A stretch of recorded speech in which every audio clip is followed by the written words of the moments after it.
โอ้อยู่นี่มีอาหารทะเลน้ำเด้อพี่น้อง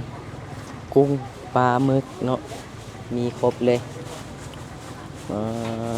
อาหารทะเลครบเลยอยู่นี่อันสีเหลืองๆนี่เขาเอิ้นมะพร้าวหยังมังคุดแม่ไผ่มะพร้าวไผ่เนาะเออสีเขียวนี่เด้เผาหม้อตัวนี้อ๋อเอาพาให้แนวลูกหนึงเอาตัวนี้บ่ไอ้ไม่ตัวนี้นะแมนโอเคปิ๊กเช่นนะโอเคทุกคน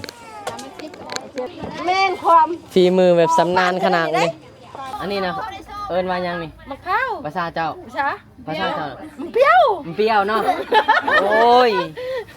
ข่อยกับไทยซูคือกันเพิ่นเอิ้นบ่คือกันเฮาเนาะเอิ้นได้ใช่ไหมฉัน ข่อยเอิ้นตวงเจ้าเอิ้นพร้าวตวงตวงไปอยู่บ้านได้ลูกฉันนะข่อยอยู่เซโปนเฮ้ยเสปนก็อยู่พุ่นน่ะชายแบบนั้นนะคือกันแต่ว่าอันนี้เขาเอิ้นบ่คือกันอ๋อจะเฮาลำเปรี้ยว เปรี้ยวเนาะมาเด้อกินเปรี้ยวเด้อกินเปรี้ยวได้พี่น้องอากาศร้อนคักเนาะตอนนี้เนาะและเอกก็มาฮอดที่ตลาดนัดของเมืองยมราชเป็นที่เรียบร้อยแล้วเดี๋ยวเราจะพาทุกคนย่างเลาะไปนำกันว่ามีหยังกินแน่เนาะของกินของอยากหลายบ่พี่น้องตลาดนัดเมืองยมราชเนาะยามแรงหรือว่าบ่ายโมงนะพี่น้องไปเดี๋ยวเราเลาะเบิ่งไปนำกันตลาดกว้างเติบอยู่เลยพี่น้อง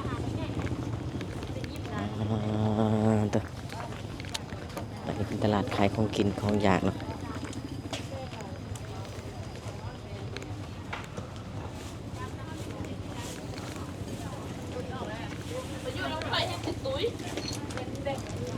นี่ไก่เนาะ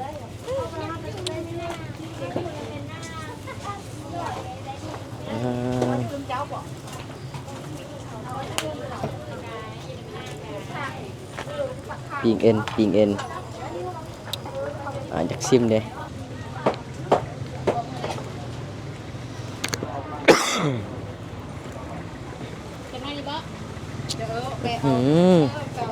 โอ้อยู่นี่มีอาหารทะเลน้ำเด้อพี่น้องกุ้งปลาหมึกเนาะมีครบเลยอาหารทะเลครบเลยอยู่นี่มาพี่น้องใครอยากกินอาหารหลายสิ่งหลายอย่างเนาะมาตลาดยมราชเด้อของกินของอยากหลายขนาดเลยอาหารทะเลก็มีเนาะโล180อันนี้โล80เพิ่นจะเขียนราคาละคือกิโลตามนี้เลยเนาะ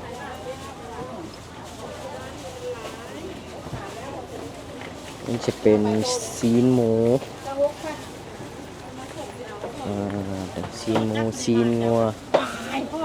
ครบเลย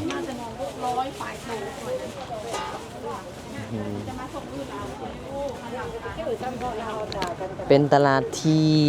ยาวเนาะพี่น้องกว้างเติบอยู่ได้เนาะแล้วก็ของกินของอยากหลายขนาดเดี๋ยวเราจะหาเลาะเบิ่งว่าอาหารธรรมชาติมีอย่างแน่ที่เพิ่นมาขายตอนนี้นะ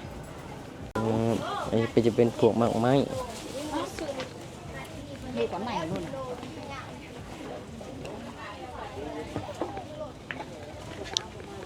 โอ้อาหารทะเลมาหลายแมนหมดเลยเนาะอาหารทะเลเต็มเลยเห็นบอทุกคนอยู่ลาวกะมีขายอาหารทะเลหลายเลยทุกคนเด้อ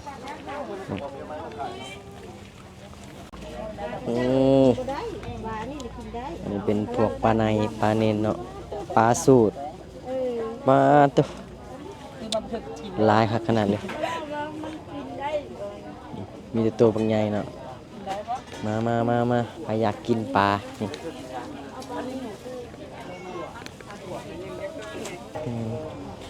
อันนี้น่าจะเป็นวายเนาะพี่น้องวายยัง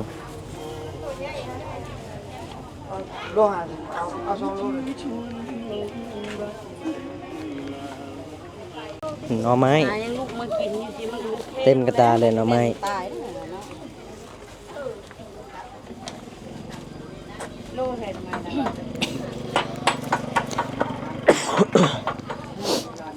ปลานิน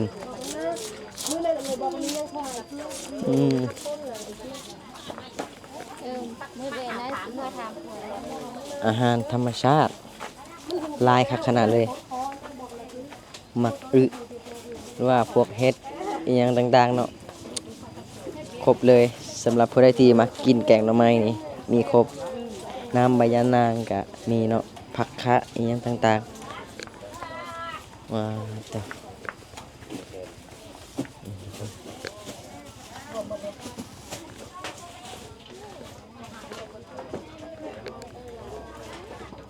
โอ้โห เป็นตลาดที่กว้างเติบเลยพี่น้องของกินของอยากนี่ถือว่าหลายเนาะสำหรับผู้ใดที่มักอาหารธรรมชาติก็มาได้เนาะตลาดนี้ได้การขนาดเลย มีของกินของอยากครบเลยเนาะมาเด้อพี่น้อง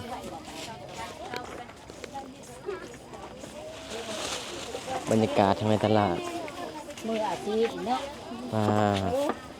มีเจ็บแขนมีเขาเจ็บแขน มะพร้าวพี่น้อง มืออาชีพ มะพร้าวขายในใดเนาะแม่ค้า25,000กีบเนาะพร้อมปอกให้เลยบ่ แม่น โอ้พร้อมปอกให้กินเลยทุกคนเจ้าเดี๋ยวลาเอกจะพาทุกคนมานั่งกินน้ำมะพร้าวอยู่ห้านแม่ค้าเนาะ เอาละ นี่เพิ่นกำลังปอกให้งามๆจังหน่อยมาทุกคน เดี๋ยวเฮานั่งพักแล้วก็กินน้ำมะพร้าวนำกันเนาะ มันต้องกินมันไปแบบ ดูอันสีเหลืองๆนี่เขาเอิ้นมะพร้าวหยัง มัน แม่ ไฟ มะพร้าวไผ่เนาะ เออ สีเขียวนี่เด้ เขาหม้อตัวนี้ อ๋อ ไว้นี่เขาทีเดียว ระหว่าง2หน่วยนี่อันใดหวานกว่ากัน ทีเดียวมานะ คือเดียวบ่ อืม โอ้ต่างแต่สีเนาะต่างแต่สีความแซ่บหวานคือเดียว เอาพาให้แนวลูกหนึง เอาตัวนี้ไป อ่า ทำไมบ่ พาไม้เนี่ย ทำไมตัวนี้นะ แมนโอเค ไปไปเชิญนะ โอเคทุกคน เชิญเลยนะ เดี๋ยวให้แม่ค้าเพิ่นพาให้สดๆเลยเนาะ อืม น้ำมันจังสีเย็นนะพี่น้องมาตัวขายดีเหรอ ขายดี ขายดีเนาะแม่ค้าเนาะ เออ ในลูกชายบ่2คน อืม โอ้ลูกชายก็มา มีลูกสาวลูกเอ้ย บ่มีลูกสาวเนาะ บ่ โอ้ยเสีย ชาย เสียดายเด้เนาะ อืม มีลูกชาย2คนมาขายเครื่องซอยแม่ บ่ได้มากินนะมาซอยครับ แม่นมาซอยยืนกำลังใจแม่เด้ เอาละ แม่เมื่อยกะเช็ดเหือแล้วก็เบิ่งลูกสิกะเซาเมื่อยแล้ว แม่น 350 บาท บ่ได้ถ้าอาย ใช่ป่วย เบิ่งเราเฮ็ดโอ้ แม่งความ ฝีมือแบบสำนานขนาดนี้สำนานคักเนาะ ขายห้องบาทมือนะ ชื่นใจเลยนี่บ่เชื่อซีนบ่ มือสีบเนาะแม่ค้าเนาะไวขนาดเลยทุกคน อันนี้เป็นแบบนี้นางหมูป่ะ นั่งมือกับบ่แม่นพอดีเลย บ่ดีเห็นป่ะ อืม เมื่อเท่าไหร่ บ่เซาห้าเรื่องนี้ มาเลยโอ้ขายดีขนาดเลยแม่ค้าขายมะพร้าว ตัวนี้บ่ดี ใส่ท่อเลยไอ้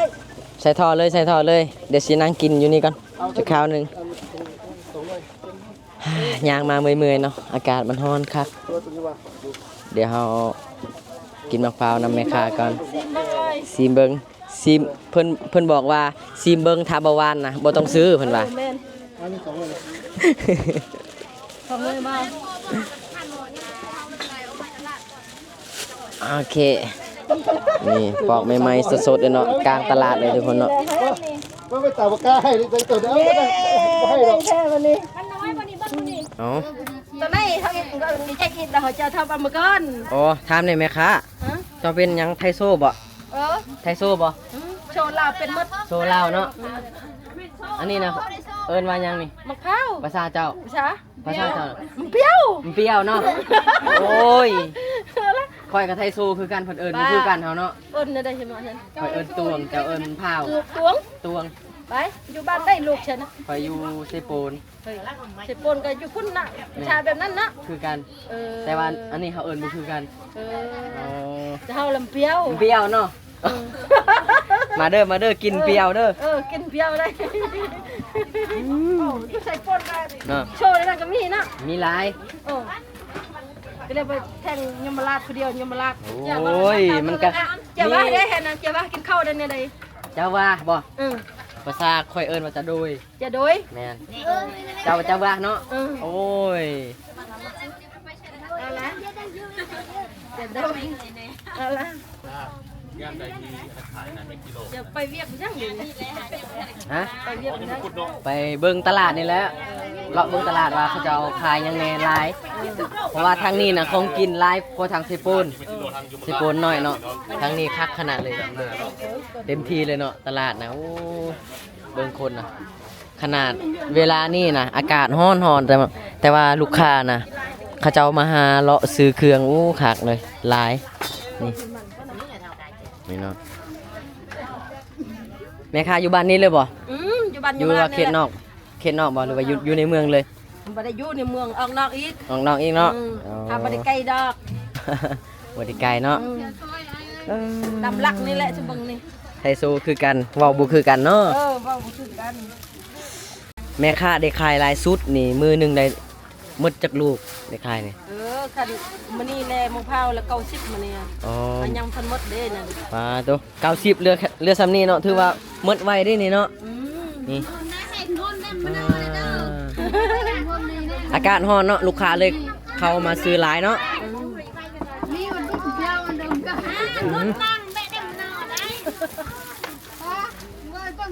อันนี้มากยังนี่ครับ มะขอ มาขอเนาะ จะเอาไปลังใช่มั้ยเห็นมะข เด้ อ อ เด้ อันนี้เด้อ นั่ง บ่ แล้วแม่บ่จะ มาโอเคทุกคนหลังจากเรากินบักเฝ้าวแล้วก็สีเฝ้าวไปเนาะวันนี้เนาะเราก็สิได้เอาเลาะโซนนั้นไปละพี่น้องโอ้ยสุดซื่นขนาดเลยขอบใจเด้อแม่ค่ะเด้อ ขอบใจ นี่เนาะ25,000พร้อมปอกให้เลยมากินเนาะ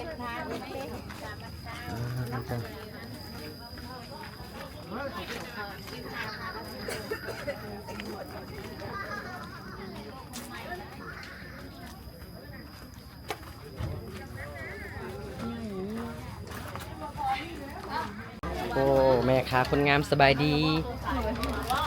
แม่ค้างามตลาดโยมราชเนาะมียังขายนะจะมาขายยัง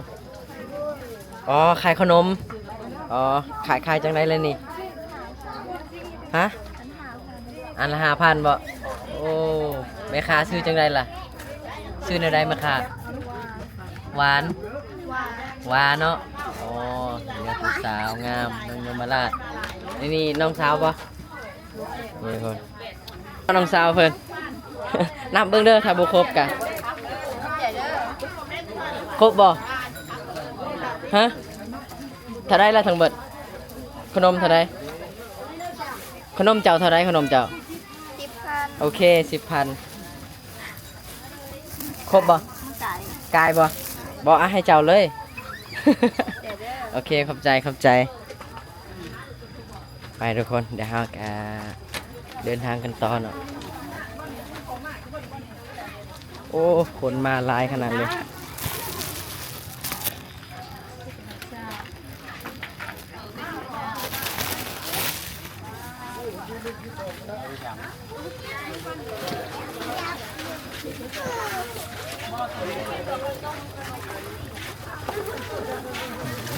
ปลาดุก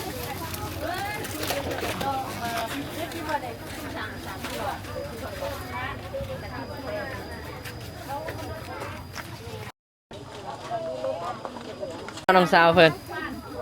นับเบิ่งเด้อถ้าบ่ครบกะ ครบบ่ฮะเท่าไรละทั้งเบิดขนมเท่าไรขนมเจ้าเท่าไรขนมเจ้า10,000โอเค 10,000ครบบ่กายบ่บ่อ่ะให้เจ้าเลย โอเคขอบใจไปทุกคนเดี๋ยวเราเดินทางกันต่อเนาะโอ้คนมาหลายขนาดเลย